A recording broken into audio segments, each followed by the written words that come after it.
Welcome back, and in today's video I want to discuss when you first get started in the trades or you become a carpenter's helper, what are some of the things you're going to need to know and what are some of the tips that can help you advance in your career. When I first started, I didn't have anybody to help me.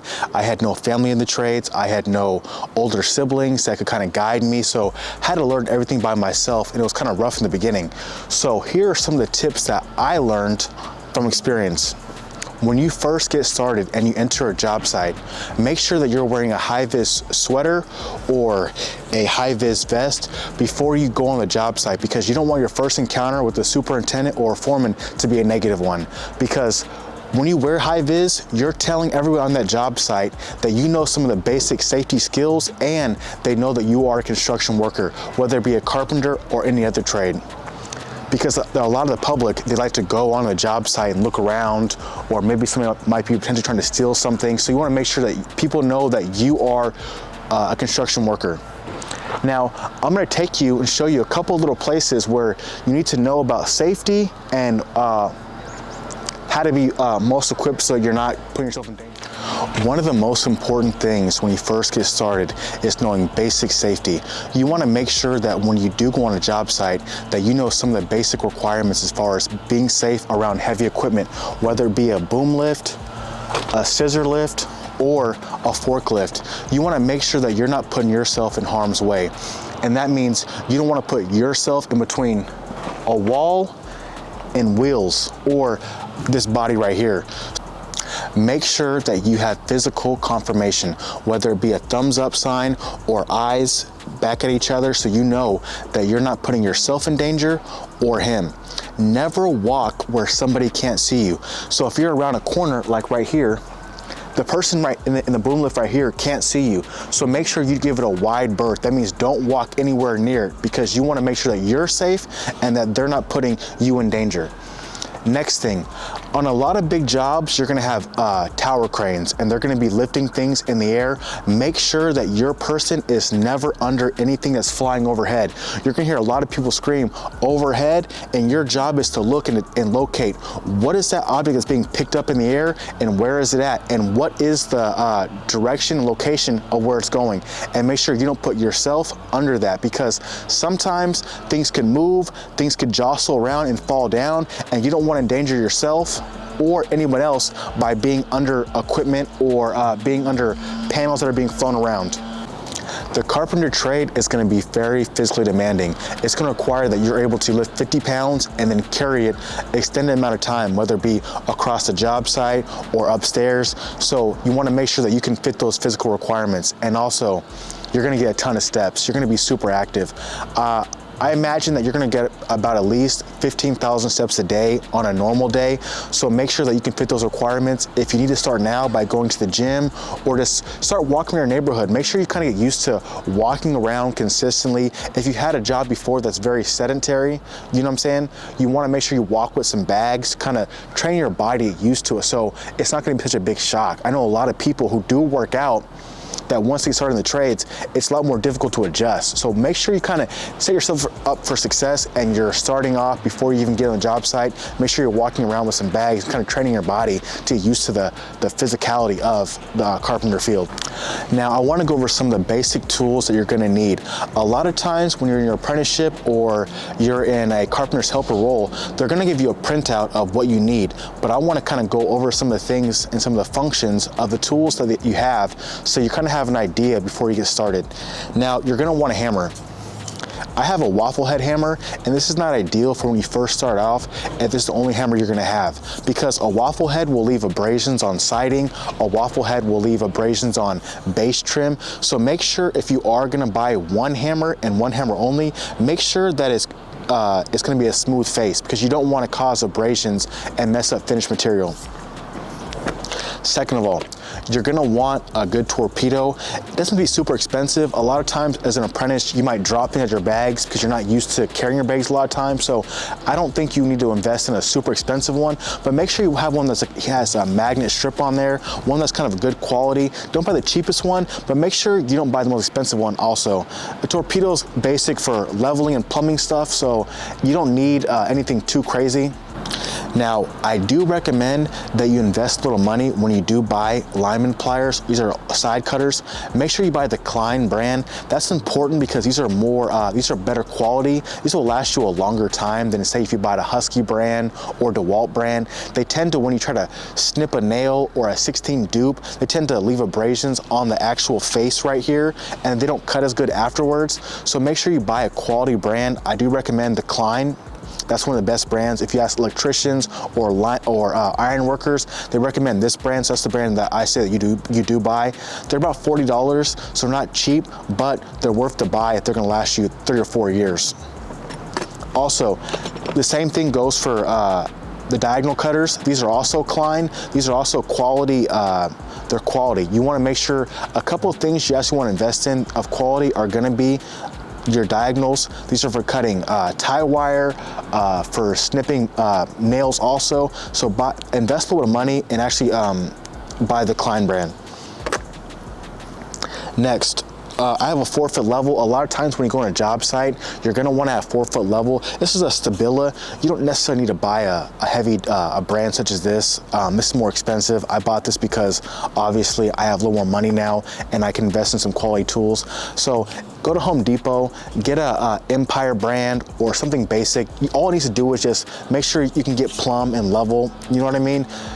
When you first get started, you might not have a lot of money, so this is not something you need to invest a lot of money into. You want to have a speed square and make sure you get a metal one. If you go to Home Depot and you see like the plastic ones, they may be cheaper, but overall they're not going to be quality because they're going to tend to break. You're going to drop your bags a lot, you know, for break time or lunch time, or people might step on them. And if they can break easily, it's going to be something that during the job, you don't want to not have a speed square on hand. So also, if you can, make sure you have like a bucket or a bin where you have multiple speed squares on hand, because if one does break and you're cutting material, it's going to make it a lot more difficult, especially if you're not familiar with the saw. And so you want to make sure you have another one on hand. You're going to need a tape.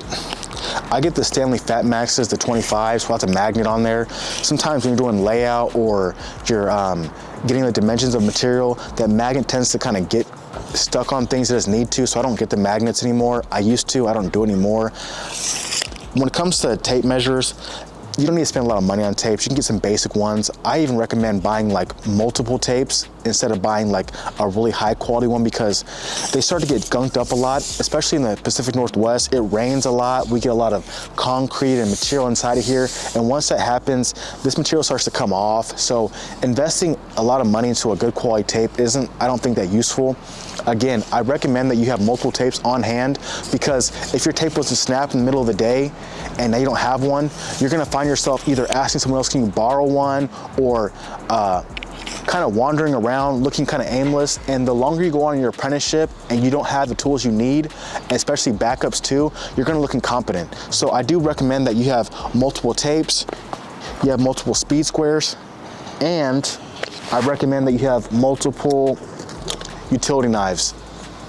Utility knives are great for sharpening pencils, cutting material, scribing stuff on the ground for layout possibly. So you want to make sure you have more than one knife. A lot of times people ask, can I borrow your knife real quick, and walk off, and you don't want to chase somebody down to keep working. So you want to make sure you have multiple knives, and if possible, have multiple blades, whether it be a small little thing like this, where you can house a couple blades in there, because these tend to get really dull if you're cutting like waterproofing, or if you're cutting material that like ram board. It takes a lot out of your knife, so you want to make sure you have multiple blades and multiple knives also. And this is one of my favorite tools right here. This holds, this is a Milwaukee, and holds all of your bits. It's nice because it lets you know when you're missing something, because you can kind of see like a physical representation of your missing thing. So if someone asks you to borrow something, whether it be a T25 or a number 3 bit, you can see that it's missing. You can, hey, bro, let me get that back. You know what I mean? The bigger boxes tend to get cannibalized a lot easier, and this is nice because it fits right in your bags. And when you move around, it doesn't tend to flop out as easy as one of those bigger DeWalt or Milwaukee boxes.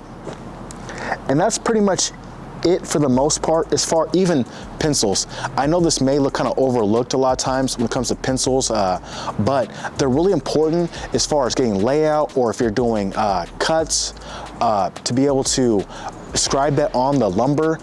If you don't have one, again, you're gonna look incompetent, kind of searching around, asking someone else. Make sure you have multiple pencils on you. Trust me, it's a lifesaver, and especially times when they break, you know, it's really easy to lose track of them. So just have multiple pencils on hand. They're kind of overlooked a lot of times, but they're very, very important. And I think that's about it when it comes to the tools.